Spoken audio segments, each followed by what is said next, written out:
Welcome to another mini cooking episode with Mangs Panzergraf, and today is a very special day, because today is Panzergraf's birthday, and what better way to celebrate than by cooking up some Angus beef tenderloin at the pit, and it's real simple to do. Just pay attention, we will show you how we prepare it. Now, tenderloin is by far the best thing you can put on the grill. We thought at first that this was an Argentinian cut of meat, but it turns out it is actually from Uruguay. Either way, it is a really good piece of meat. You can really see that it's high quality based on the texture and shape. Now, for a meat like this, you don't actually need anything to go along with it, but we decided to prepare a special rub that we found online, and we're gonna show you how to prepare it.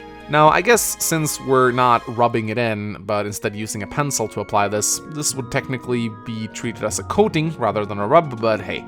So we start by pouring some olive oil over some mustard in a glass bowl before we apply pepper, as well as salt. And we also decided to add a little bit of extra spice to it with some barbecue spices. You don't need to do this is just something we wanted to add. And then, towards the end, you want to add a little bit of extra mustard. We use the coarse, spicy type, but you can use any mustard you like. And then get the pencil and give it all a good stirring until it gets a consistency that looks like something you want on your steak. Now, the last thing we do is we go and crush a little bit of garlic. Now, you can use a garlic press, but we prefer to just use a spoon. It retains more of that good garlic tastes. And then once they're all crushed up, you can just put them into the coating and then give it another final spin. Now, we sadly don't have any footage of us just penciling in this coating. I kind of forgot to record it, but it's a pretty simple process, really. You just apply the pencil, you rub it all in, and until the steak is good and covered, and then you wrap it all in aluminum foil and carry the steak outside. Now, it may be snowy, windy, and chilly outside, but that ain't gonna stop us Norwegians from barbecuing. We prefer to barbecue in any weather, and personally, I think barbecuing outside in the snow has a special kind of charm to it. Now, as we are firing up the barbecue here, we are really amping up the heat because we wanted to sear the meat very quickly on both sides. This is how you always want to grill any steak on the barbecue. So we take it out of its aluminum foil wrapping. Don't worry, we'll be putting it back again later. But we really amp up the temperature. We sear the meat quickly on both sides. And then we turn down the temperature and we let the meat sit and slow cook slowly on the barbecue until it is juicy and tender. And that rub will really get a chance to seep into the meat and add a ton of flavor. Now, we are using a grill thermometer to check the internal core temperature of the steak. And the temperature we are looking for is around 145 degrees Fahrenheit or 62 degrees Celsius.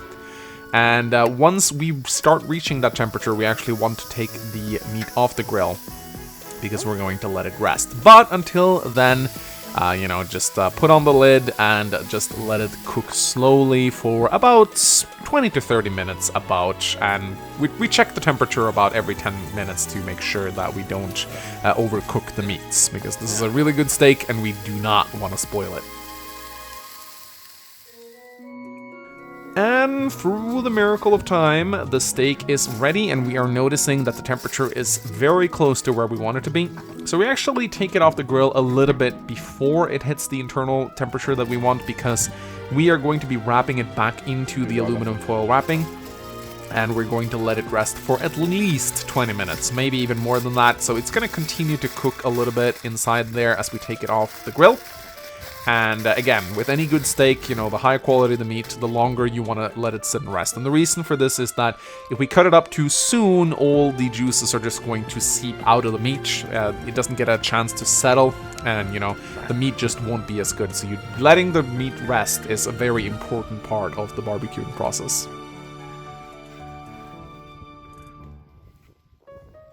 Now, to go along with this tenderloin, we decided to prepare some garlic bread. We read on the internet that supposedly this goes really well alongside tenderloin, so we decided to give it a try.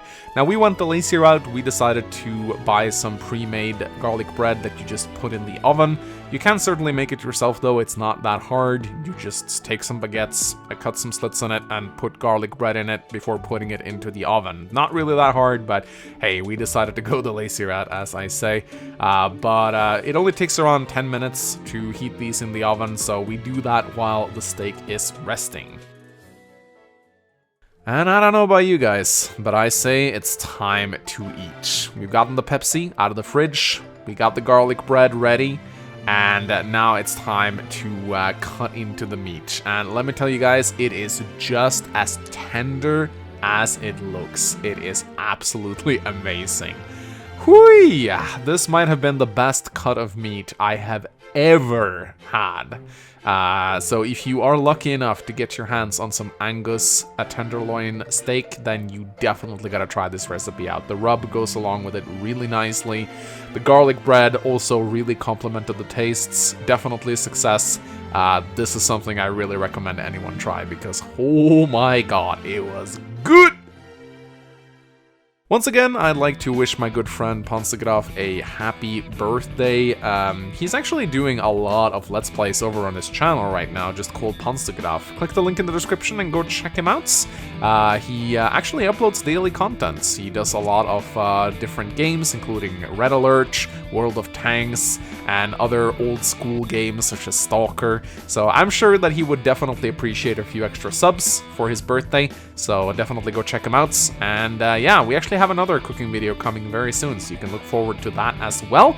Until next time, guys, my name is Mangs, and I'll see you soon. Bye-bye.